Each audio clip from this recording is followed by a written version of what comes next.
gee, when I pay attention to it and listen to it and follow it, I always learn something new, and it works out a lot better. So, you know, and then it's like when you don't, you open that door and there's a monster in the closet, and you knew there was going to be a monster in there, but you just had to open the door just to see for yourself. So, yeah. So there's that. Okay, what you've just said there with left brain dominance is basically what the patriarchy has emulated. And matriarchy isn't the opposite of patriarchy, where we then go and get right brain dominant. Matriarchy insists on a balance.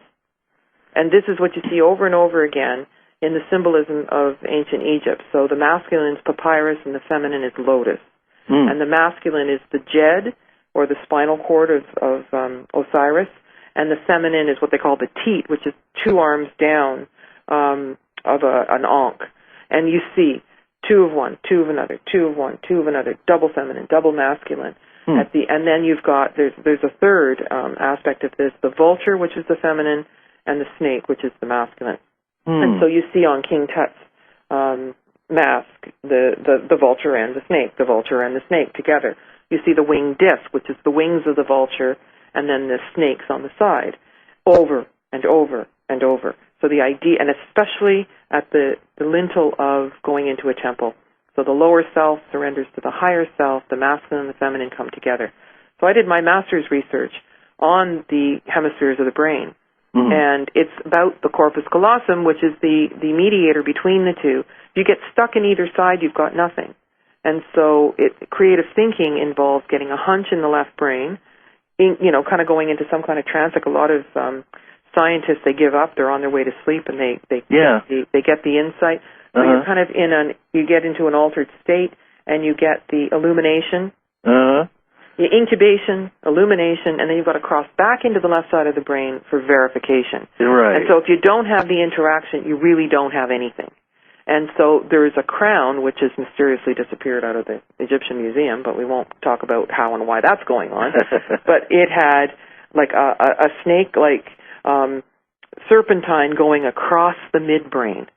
And it's plain as day. And when you look at the scarab, it's like a skull, 2 sides of the brain, frontal lobes, and all of it's connected.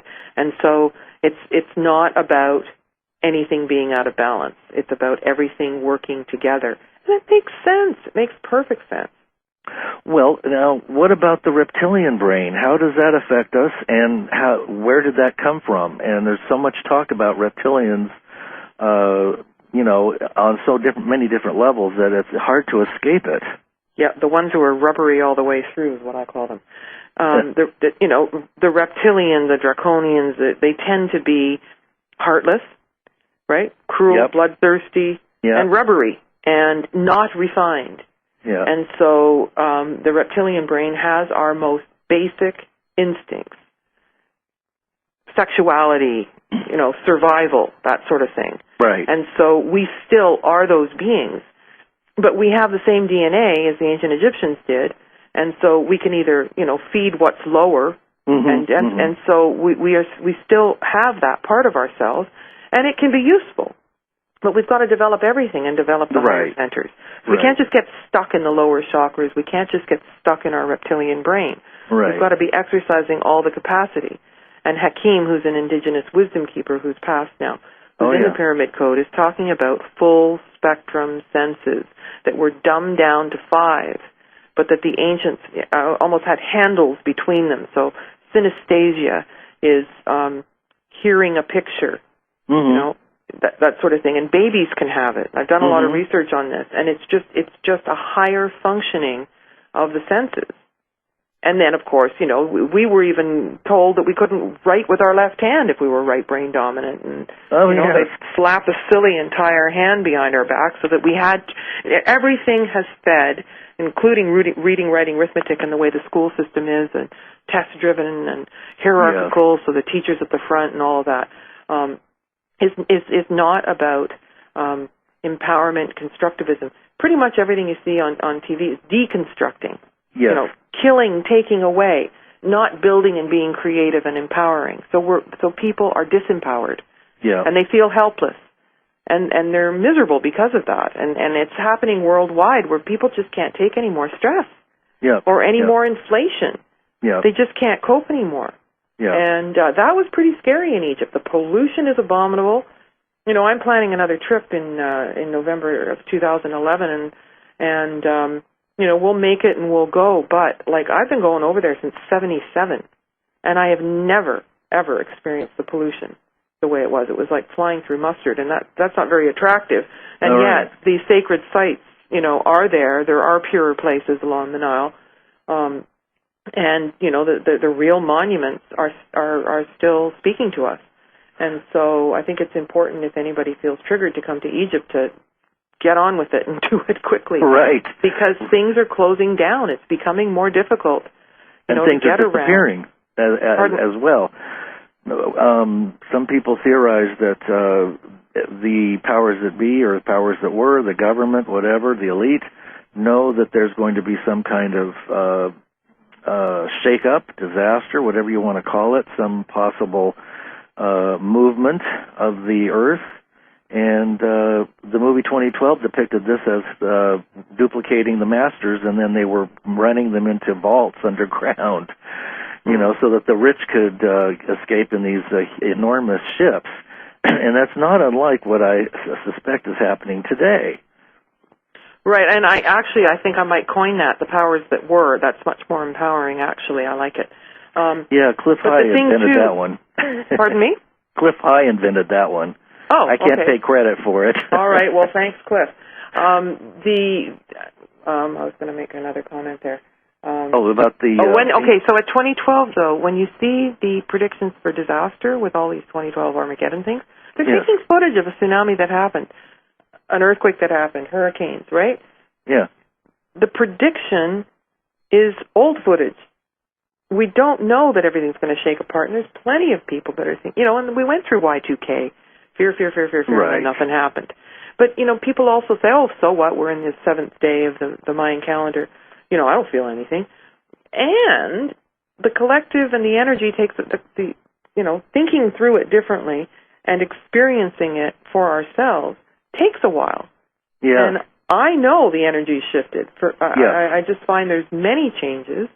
And to me, the sacred, the Holy Grail of the sacred feminine is a phenomena. I mean, the Norway Spiral was a phenomena. There's things that are shifting. And I think we have to be open to the fact that maybe Mother Earth has shrugged her shoulders, and maybe she'll continue to shrug. And we're not really sure about the dates, but I think that we've seen a lot falling apart, and to think it's going to get worse and worse and worse, I mean, I don't know how much worse it can get. I know. Well, I agree with you on that one. But I do look forward to a return of the divine feminine and the balance that it can create for all of us, and a raising of consciousness. This does seem to be the densest period. Even since I was born in 1950, it seemed that things were more open and more compassionate and loving, and people cared about each other, and I know that hasn't gone away. No, real people are beautiful. I've been to 52 countries, and people they all want the same thing, love and respect, and it's not the people of the world that are causing these problems. No. And if you've got children, especially women, you're not going to go out and shoot somebody else's kid.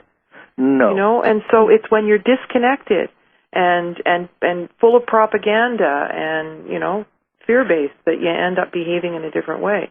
And that's right. So, yes. So, we really have to just allow the beauty to come out. But I mean, it's pretty hard. It's pretty hard when people, when everything's falling apart around you. Yes, and you've got so many different grids interfering with, causing interference patterns with your ability to perceive. There's the HARP technology, and as I said, there are chemtrails, there's the food is being manipulated, the mercury in the water, and I mean, it goes on and on and on and on. And so, the television, I just watched another program about how there are certain ways that we're hypnotized, and the information is given to us pretty much without our knowledge. And so it's a tough rap, but I think that if we couldn't make it, we wouldn't have come here in the first place. Well, and fluoride in our water makes us docile so that we don't protest and all of that. Right. And we're having this conversation from a knowledge base of the chemtrail and point in the sky, and there it is. Yeah. Right? And of true information. Yeah. However, when I look out my eyes, I see birds, I see flowers, I breathe fresh air. Right. And I find myself kind of going, whoa, whoa, whoa, whoa. There's no problem in this moment. Right. Right here, outside, in my day. That's right. And so, then I toy with the idea of not listening, not doing the interviews and all of that. And then, no, we need to be informed. Right. And so people like you and I can't leave it alone. However, I think we need to notice that there is a lot of beauty and love and kindness. Yes. There's a tremendous amount of kindness. Yes. And sometimes somebody in the, on a path in the woods smiles and lights up your whole world. Oh, absolutely. Absolutely. And so that's real humanness and Mother Nature. Yes. And the rest of it is superimposed upon us. Yes. Sending, as you say, interference patterns. However, yogis can eat glass and walk on fire. Yeah. Right. There's a possibility. Right. I used to have this card in my wallet, and I kept it there till it absolutely fell apart. And it was, "Be realistic, plan for a miracle." Yeah, absolutely. I agree with that. And how many times have you been watching, say, a television show that without commercials, let's say, and just something comes through that just feels like divine providence. And it just seems like a direct message from some higher realm. That happens all the time. You bet it does. Sorry. Yeah, I think that synchronicity is the rule and not the exception. And as we true up our ability to perceive things accurately and remove the interference patterns, we move into a field of synchronicity where we begin to notice how things interconnect and are intertwined and are very personal to us. Absolutely. And then there's following your intuition. So Monday morning I got up and I came straight from, getting ready and sat down at the computer and turned on Starry Night, and I'm kind of like having a conversation like, what are we doing here? And then, okay, well, what about this? And what about Cygnus? And, supergalactic grid. And I just started clicking things along, and then I started experimenting with it, and I thought, did I just discover something here? Wow. So that night I went out to a meditation with Peter Tung from Voice America, who interviewed me, and he happens to live in Victoria. And, he is very well informed, and he's leading us through this meditation. And all of a sudden, I felt like I was personified in the body of Nui, and these 5 different